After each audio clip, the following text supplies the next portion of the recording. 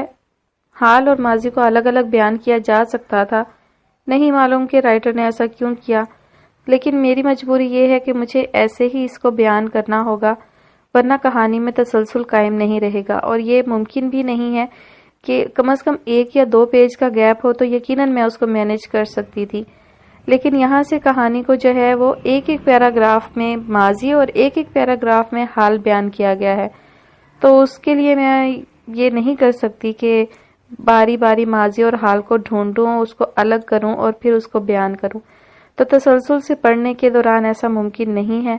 اس لیے میں جو ہے کہانی کو جیسے لکھی ہوئی ہے ویسے ہی آپ سب کو سناؤں گی، اور آپ تھوڑا سا دھیان اور توجہ سے سنیں گے تو آپ کو بھی سمجھ آ جائے گی۔ اب پولیس جو ہے وہ عبیر کو اریسٹ کرنے آئی ہے، اور عبیر اس واقعہ کو ساتھ ساتھ سوچ رہا ہے جب وہ ہینا سے ملنے کے لیے گیا تھا۔ تو اب آپ ذرا دھیان سے اور توجہ سے سنیے گا یہاں سے کہانی کو۔ ڈی ایس پی تنے اعصاب اور سخت تاثرات لیے ان سب سے چند قدم دور کھڑے ہو گئے۔ مسٹر عبیر سکندر غازی، آپ کو پاکستان کرائم ایکٹ 302 کے تحت گرفتار کیا جاتا ہے۔ You are under arrest. S H O Yasir ہتکڑیاں لگائیں انہیں۔ ڈی ایس پی کی آواز ہسپتال کی راہداریوں میں گونج گئی، جبکہ عبیر خاموش تھا۔ ارم کا دل ڈوب کر ابھرا۔ سکندر اور جاسم کو لگا انہوں نے غلط سنا ہے۔ عبیر نے سر جھکا کر آنکھیں بند کر لی تھیں۔ اسے معلوم تھا یہ ہونا تھا، اسے معلوم تھا یہ وقت آنا تھا، اسے معلوم تھا وہ گرفتار ہوگا۔ اسے یاد آیا وہ عمارت کے سامنے رکا تھا، اس کی گاڑی 20 منزلہ رہائشی فلیٹس کے سامنے رکی تھی۔ وہ پرسکون تھا۔ اس نے ارد گرد کا جائزہ لیا، کوئی فرد نظر نہیں آ رہا تھا۔ عمارتیں 20-20 منزلہ تھیں اور ایک دوسرے کے سامنے سینہ تانے کھڑی تھیں۔ درمیان میں ایک چھوٹا سا پارک تھا، ایک فوارہ نصب تھا۔ پارک میں صرف 2 اونچے اونچے درخت تھے۔ پارک کے اطراف میں سفید لکڑی کی باڑ تھی۔ ہینا کا رہائشی فلیٹ سامنے تھا۔ What the hell! سکندر صاحب کا سکتہ سب سے پہلے ٹوٹا تھا۔ وہ فوراً آگے بڑھے۔ آپ میرے بیٹے کو کس جرم میں گرفتار کر رہے ہیں؟ شاید آپ نے غور سے سنا نہیں سکندر واجد شاہ غازی، آپ کے بیٹے نے قتل کیا ہے۔ اس پہ دفعہ 302 کے تحت FIR کاٹی گئی ہے اور آپ قانون کو اس کی کارروائی سے نہیں روک سکتے۔ آخری بات انہوں نے چھڑی کے اشارے سے کی تھی۔ SHO نے سکون سے عبیر کو ہتکڑیاں لگائیں، انہیں لاک کیا۔ باقی انسپیکٹرز اور سپاہی عبیر کے اطراف میں پھیل گئے تھے۔ ارم کا دل کسی نے مٹھی میں جکڑ لیا تھا۔ عبیر یہ سب کیا کہہ رہی ہیں؟ عبیر! سکندر صاحب نے عبیر کے سامنے آ کر اسے روکا۔ عبیر نے بس ہلکی سی نگاہ اٹھائی۔ عبیر یہ کس قتل کی بات کر رہے ہیں؟ یہ بکواس ہے۔ خاموش کیوں ہو؟ کچھ بولو۔ بابا آپ وکیل کا انتظام کریں، عبیر نے سکندر کی طرف ہلکا سا جھک کر کہا۔ قانون کا راستہ مت روکیں، آگے سے ہٹ جائیں۔ آفیسرز ٹیک ہم۔ DSP نے ایک بار پھر چھڑی لہرائی۔ لیکن کیا آپ بتانے کی زحمت کریں گے کہ میرے بھائی نے کس کا قتل کیا ہے؟ کبیر نے آگے بڑھتے ہوئے درست لہجے میں پوچھا۔ جی آپ کے شریف بھائی نے اس ہسپتال کی سرجن ڈاکٹر ہینا مریم کو شوٹ کیا ہے۔ DSP کا لہجہ روکھا پھیکا سا تھا۔ کبیر کے تو تلووں میں لگی اور سر میں بجھی۔ کیا بکواس ہے یہ؟ کبیر نے غصے سے کہا۔ ہر جرم ہونے کے بعد بکواس لگتا ہے، مگر قانون نے چوڑیاں نہیں پہن رکھی۔ آپ لوگ معزز ہیں تو کیا ہوا؟ قانون سب کے لیے یکساں ہے۔ ایک شان سے اس نے چھڑی لہرائی اور عبیر کو لے کر جانے لگے۔ عبیر نے گہری سانس لے کر شانے جھٹکے اور گاڑی کا دروازہ کھول کر باہر نکلا۔ گیٹ کے پاس چوکیدار موجود تھا، مگر شاید دوپہر میں سب لوگ سوئے ہوئے تھے، جب بھی پارک میں کوئی نہیں تھا۔ اس نے قدم عمارت کی طرف بڑھائے۔ سوسائٹی کے چند لوگ تھے جنہوں نے حیرت سے اسے دیکھا تھا، مگر وہ خاموشی سے لفٹ کی طرف بڑھ گیا۔ مگر لفٹ بند تھی اور اس کے اوپر ایک چٹ لگی تھی جہاں آؤٹ آف آرڈر لکھا تھا، یعنی لفٹ خراب تھی۔ اس نے سیڑھیوں کی طرف دیکھا اور سیڑھیوں کی طرف بڑھ گیا۔ وہ تیزی سے سیڑھیاں چڑھنے لگا۔ 2 سیڑھیاں پھلانگتا وہ گول گول ہوتا اوپر آیا، یعنی 12ویں منزل پر، اور گھٹنوں پر ہاتھ رکھ کر سستایا۔ وہ سانس چڑھنے کے باعث ہانپ رہا تھا۔ ایسا نہیں تھا کہ وہ ورک آؤٹ نہیں کرتا تھا، وہ ان سب چیزوں کا عادی تھا، مگر سیڑھیاں بھی انتقام لیتی ہیں، دوپہر گرمی میں تو اور بھی زیادہ۔ اس کا موبائل آخری بار 12ویں منزل پر بجا تھا جب اسے ہادی کی کال آئی تھی۔ ہادی سے بات کرتے وقت وہ ہانپ رہا تھا۔ اس نے ہادی کی بات نہیں سنی تھی، وہ سن ہی نہیں پایا تھا۔ اس نے اچانک فون بند کر دیا تھا۔ فون بند ہو گیا تو کافی چیزیں ساکت ہو گئی، کافی چیزوں نے سانس لینا چھوڑ دیا تھا۔ وہ ہاتھوں میں ہتھکڑیاں پہنے، ہاتھوں کو پیٹ پہ نماز کی نیت جیسے باندھے سر جھکائے چل رہا تھا۔ اس کی نظریں جھکی تھیں اور ذہن جیسے ماضی میں کھویا ہوا تھا۔ مجرم، ملزم، اشتہاری مجرم اور جانے کیا کیا القابات اس پہ بیٹھ رہے تھے۔ وہ ہسپتال کے بیرونی دروازے سے باہر نکلا۔ پولیس والوں اور ابیر کے قدم وہیں ٹوٹ گئے کیونکہ باہر میڈیا کی گاڑیاں کھڑی تھیں جن کے اینکرز یک کے بعد دیگرے ابیر کی تصویریں اتارنے لگے۔ سیاہ رات میں کیمروں کے فلیش در فلیش نے ابیر کی آنکھیں چندھیانے پر مجبور کر دیا۔ ان کو کس نے بلایا ہے؟ ڈی ایس پی نے ایس ایچ او سے درستی سے پوچھا۔ سر معلوم نہیں، میں نے آپ سے کہا تھا ہمارے پیچھے ان کی گاڑیاں ہیں، مگر ایس ایچ او شور میں بمشکل بولا۔ نفری بڑھاؤ، ابیر کو گاڑی تک لے کر جانا ہے۔ ایس ایچ او نے سنا اور تیزی سے سر خم کرتا میڈیا کو پیچھے دھکیلنے لگا۔ ہم نے سنا ہے آپ نے ڈاکٹر ہینا کو شوٹ کیا ہے، کیا یہ سچ ہے؟ آپ لوگ پیچھے ہٹ جائیں۔ ایس ایچ او اور باقی سپاہیوں نے ہاتھوں کو ہاتھوں میں پھنسا کر ابیر کے گرد باڑ سی بنا دی تھی۔ روشنیاں، آوازیں، چیخیں، سوال پہ سوال، بھگدڑ پہ بھگدڑ۔ ابیر جانتا تھا وہ کیمروں میں ٹی وی کے ہر چینل پر اس وقت دکھایا جا رہا ہوگا۔ آپ نے ہینا کو کیوں مارا؟ آپ کے ہینا کے ساتھ اختلافات تھے؟ کیا ہم وجہ قتل جان سکتے ہیں؟ ہم نے سنا آپ ہینا مریم سے سخت نفرت کرتے تھے اور چند دن قبل آپ نے اپنی ساس کے آپریشن کے وقت ان کو بری طرح بے عزت کیا تھا۔ ابیر کے رونگٹے کھڑے ہو گئے۔ اس نے گھور کر اس اینکر کو دیکھا مگر وہ کچھ کر نہیں سکتا تھا۔ سپاہیوں کی باڑ میں وہ اور ڈی ایس پی آگے بڑھ رہے تھے، کیمرہ مین پیچھے ہٹ رہے تھے، مگر ان کے سوال مائک میں تھے اور مائک میں شور گونجتا ہے۔ اسے سب سوال سنائی دے رہے تھے مگر ان سب سوالوں کے جواب اس کے پاس نہیں تھے۔ کیا آپ آج ہینا مریم سے ملنے گئے تھے؟ کیا آپ نے ان کو ہراساں کیا تھا؟ کیا یہ سچ ہے کہ آپ اور ہینا کے پرانے تعلقات تھے؟ کیا آپ انہیں پہلے سے جانتے تھے؟ آپ کا ان گواہوں کے بارے میں کیا کہنا ہے جنہوں نے آپ کو قتل کرتے وقت دیکھا تھا؟ بتائیں، ہمیں ہمارے سوالوں کے جواب دیں۔ مائک آگے آ رہے تھے، سوال پوچھے جا رہے تھے، روشنیوں کے عکس پھینکے جا رہے تھے، لیکن وہ چپ چاپ تھا، ایسے جیسے ہر مجرم ہوتا ہے۔ ڈی ایس پی نے موبائل کا دروازہ کھولا اور بیٹھ گئے، انہیں بھی گاڑی میں بٹھایا۔ ناظرین، آپ کو بتاتے چلیں کہ ہینا مریم قتل کیس کے قاتل ابیر سکندر غازی کو پولیس نے ہسپتال سے گرفتار کر لیا ہے۔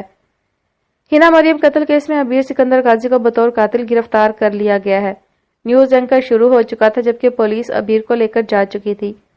اب ٹی وی اسکرین گرم ہو چکی تھی، خبریں چلنے لگی تھیں۔ اس نے آہستہ سے کمرے کا دروازہ کھولا اور اندر داخل ہوا۔ اس کی نظریں کسی چوکنا جاسوس کی طرح اطراف کا جائزہ لے رہی تھی۔ ٹیرس کا دروازہ بند تھا، یعنی مروہ ابھی تک ٹیرس پہ تھی۔ ایل ای ڈی آن تھی اور مووی چل رہی تھی۔ اس کی طائرانہ نگاہیں اب کاکروچ کو ڈھونڈ رہی تھی جو جلد ہی اسے نیچے کارپیٹ پر میز کے نیچے رینگتا نظر آیا۔ تو یہاں ہے یہ دشمن جان۔ وہ شرٹ کے کف موڑ کر آستینے چڑھاتا ہوا پیچھے ہوا۔ بڑا جگرا ہے تیرا، میری بیوی سے پنگا۔ تمہیں اپنے پرانے بھائی کے مرنے کی خبر نہیں پہنچی تھی کیا، جو تم قاتل یعنی مجھے ڈھونڈتے ہوئے یہاں آئے ہو؟ اس نے اپنا شوز اتارا۔ مجھے معاف کر دینا، لگتا ہے تمہارا پورا خاندان میرے ہاتھوں اللہ کو پیارا ہوگا۔ پھر اس نے جوتا کاکروچ پہ دے مارا۔ بڑا آیا چنگیز خان۔ ہاتھ سے پیچھے بند ٹیرس کے دروازے کی طرف اشارہ کیا کہ میری بیوی بڑی ہٹلر ہے لیکن تجھ سے ڈر گئی، یہ کسی سے نہیں ڈرتی۔ ابے یار تو کتنا حوصلے والا ہے، کمرے سے ہی باہر کر دیا، تم پہلے کیوں نہیں ملے مجھے؟ اس نے مرے ہوئے کاکروچ کو اس کی مونچھوں سے پکڑ کر اٹھایا۔ چل تجھے لے کر جاؤں، تجھے مار ڈالا ہے اس بات کا یقین بھی تو دلانا ہے اسے۔ جلدی سے اس نے جوتا پہنا اور ٹیرس کے دروازے تک آیا۔ وہ باہر ہی تھی، سنگی صوفے پر پیر سمیٹ کر سر پشت سے جوڑے سوئی ہوئی تھی۔ اس کے ہاتھ گود میں تھے جن میں موبائل پکڑا ہوا تھا۔ وہ کچھ دیر اسے مبہوت ہو کر دیکھتا رہا، کتنی اچھی لگ رہی تھی وہ معصوم چھوٹی سی۔ وہ گہری سانس لیتا ہوا آگے آیا اور کاکروچ کو ریلنگ سے نیچے پھینک دیا، پھر وہ مروہ تک آیا۔ اب کیا کروں، اسے اندر کیسے لے کر جاؤں؟ خود تو پورا استبل بیچ کر سو رہی ہے، وہ منہ ہی منہ میں بڑبڑایا۔ کیا کرنا چاہیے، یہاں پہ ہی کمفرٹر لا کر؟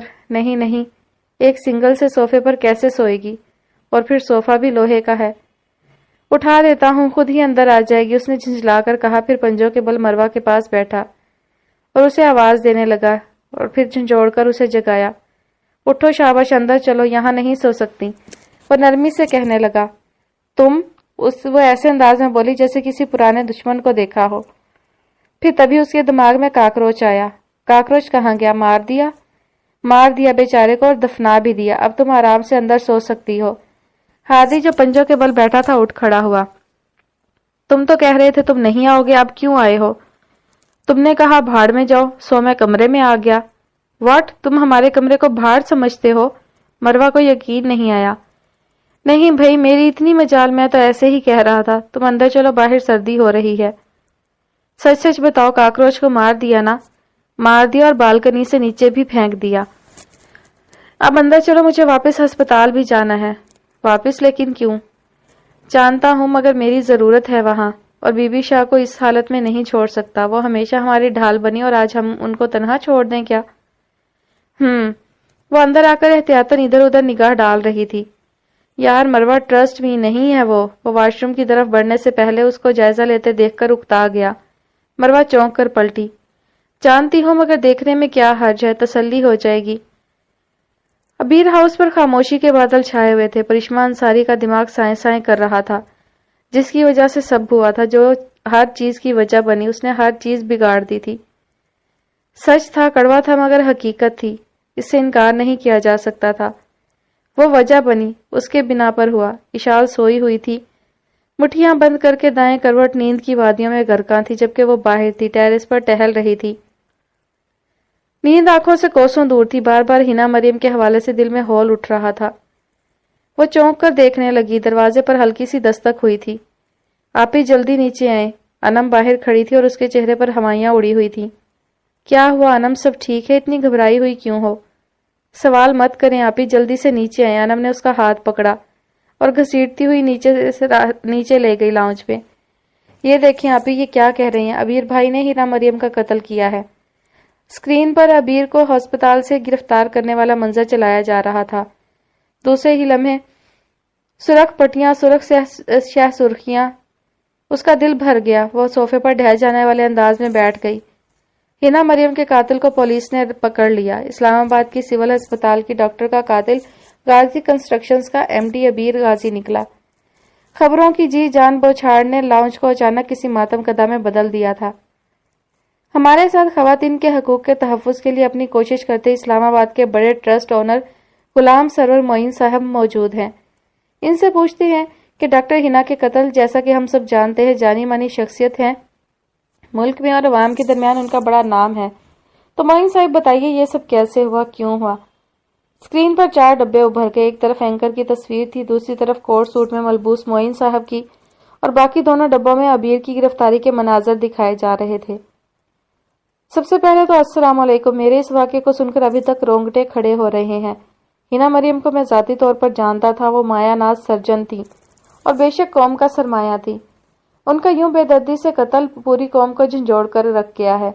ابیر غازی نے ایسا کیوں کیا، اس کے بارے میں فی الوقت رائے دینا مناسب نہیں ہوگا، کیونکہ ہمیں نہیں پتا انہوں نے ایسا کیوں کیا، لیکن جہاں تک معلوم ہوا ہے تو انہوں نے ہنا کو گولیاں مار کر قتل کیا۔